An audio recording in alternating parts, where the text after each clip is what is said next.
Hello guys, welcome to my YouTube channel. It's me, Inspire Me Z. If you are a new viewer, do consider subscribing to my channel and hitting the bell icon. It would mean a lot to me. And if you are a returning viewer, please do hit the like button and also give me a share, maybe, because it will help me gain traction. I post videos every Tuesdays and Wednesdays. So my channel recently hit 100 plus subscriber this week. It may not seem like a lot, but it definitely is an important milestone for me. So to mark this, I thought, why not do a Q&A? So I asked you to ask me some questions in my Instagram. Do follow me if you haven't already there yet. And I asked you to ask me questions related to art and books. I will be dividing the questions into 3 categories. First is to general questions, second are questions related to books, and lastly about art. So let's get started. So the first question is, you doing okay? I guess I'm doing better than last week. As some of you may know, I tested positive last week and it had been quite a pretty hard week with all the physical and mental ups and downs. Besides some physical fatigue and worrying about my sister who also got tested positive this week, I've been doing okay, I guess. It's tough, guys, so do stay safe. So another question that we have is, back in childhood, what is the proudest accomplishment? Childhood feels like such a far dream right now for me. I think there are like too many small moments that lead to this bigger happiness that we feel. But thinking about it, 2 things distinctly come to my mind. One is doing my grandma's makeup during the Dasai holidays. In 2008, I distinctly remember she being so happy, so excited, and literally just beaming that her granddaughter is there with her. And I wish I could do more of that since she passed away in 2010. And another one is standing up to my bullies. It seems so silly right now just to think about it, but I'm proud that I was unfazed and unbothered by all the mean things people were saying to me back then, and I continued to do what I was good at, and that is studies, and I'm really proud of myself for that. So that is my proudest accomplishment of my childhood. Not your average proud moment, I guess. Now moving on to question about books. So the first question is, a novel and a poetry book that is dearest to your heart. A poetry book that is close to my heart will definitely be Stuff I Have Been Feeling Lately by Alicia Cook. The reason that is very close to my heart is that I read it at a time when I really was needing some words to heal from my grief.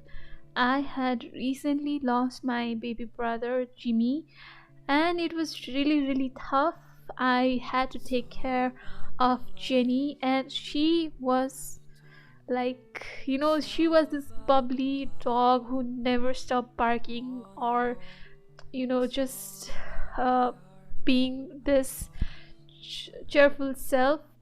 And she suddenly went into this sad mood. She will not talk, she will just sleep all day, and it was really hard seeing her that way. And this book really helped me move ahead with my grief. Another novel that is really close to my heart is It Ends With Us.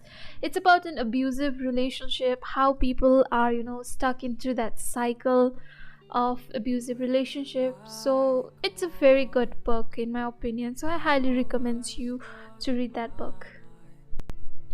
So another question is the saddest book you have ever read. It's definitely A Thousand Splendid Sun by Khalid Hosseini. It just feels like such a punch in your gut, but also it gives some kind of hope at the end. So yeah, it's a very good book. I highly recommend you to read the book. Another question is which author book you dislike at first but develop appreciation for? So one author that I not exactly disliked, but I did find it quite hard to like go along his books, and that will be Frederick Beckman. I know, big surprise, I am a big fan of Frederick Beckman and his writing now. I appreciate his story, I appreciate his writing, I appreciate the message he tries to give into his stories, but some of his stories might seem a little hard to dive in, a little bit slow at first, but you just got to keep pushing on and read on. So, moving on to another question is the most mind boggling book you have ever read. I think it means in a good and a bad way. So, in good way, it will definitely be The Starless Sea. It was my first fantasy read, and I was just mind blown with the imagination of the writer in the story. I highly recommend you if you are into a fantasy read. It's a must read in my opinion. Another mind-boggling book that has affected me and is still affecting me in a bad way is definitely Mouthful of Birds by Samantha Switchblin. I hope I pronounced that right. It's been giving me nightmares, to be honest. It's like I'm watching smaller episodes, smaller versions of Mirror episodes, and nothing makes sense, guys. Nothing makes sense. If you have read this book, please do tell me how you felt about this book, because I am at a fence at the moment about how I feel about this book. Moving on to the next question is your three fave books. I think this is the hardest question a book reader has to answer.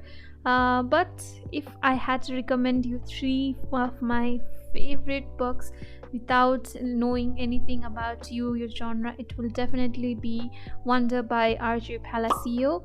Number two will be The Boy in Striped Pajamas by Joan Boyne, and number three would be The Nightingale by Kristen Hannon. So yeah, that's my three reads that I think you should definitely pick up. The final question in this book statement is it affordable to buy so many physical books? Just curious. So nope, it's not, but you find a way to do the things you love. I don't go to like clubs or anything like that. I don't, spend my money in recreational activities, and books are the only things that I truly spend my hard-earned money on at the moment. I don't have any responsibilities of whatsoever. So yeah, I am lucky in that sense, and I can understand many of them are not. And who knows, maybe when I get married and have children, maybe I may not be able to afford it anymore, but I hope I will be able to manage it somehow. So yeah, it's not, but you just do it for the things you love. Now moving on to questions related to art, we have where do you buy your art products? So there isn't exactly only this place that I buy from, but I try to stay and buy local as much as possible and support local artists. There is Koi Koi Nepal, Lekhnekorne books who have their handmade sketchbooks, and Karme Productions and Chia notebooks. There are these are all notebook supplies, sticker supplies, and for art supplies like paints, I prefer Wiki Stationery. You can even find them in Daraj. They have higher qualities of paint and art supply products. So yeah, really recommend them. So moving on to another question, it's what are the art supplies we shall buy as an artist? So it all depends on what kind of medium and paper you are using. If you're using watercolor paper, then watercolor is needed, and if you are canvas or fabric art paint, like you're looking into that, then you should definitely look into acrylics. And in my opinion, you don't need really fancy art supplies to enjoy art, to make art of any kind. Start with what you have and slowly build on it. So yeah, that's my suggestion for it. So the last question is, journal को लागि कस्तो diary use गर्नुहुन्छ as per art journal and the note journal too? So it completely depends on what kind of art journaling or note taking you prefer. I'm currently using Lekhnekorne sketchbook. It's been really good so far, but it's not that great for watercoloring. As you can see, it does ball up. For note taking, I use Tia notebooks. There is also notebooks by Asta Creates and Koi Nepal. So I'll link them all down below. So yeah, that's for today's video. I hope you really enjoyed it. Thank you for staying till the end. And here is my really pretty journal spread. It's a little bit different than what I usually do. It's a little bit fancy in my opinion. So I hope you really enjoyed this video. Do like, share and subscribe to my channel, and yeah, just leave me a comment so that I know how you felt about this video. Okay, bye.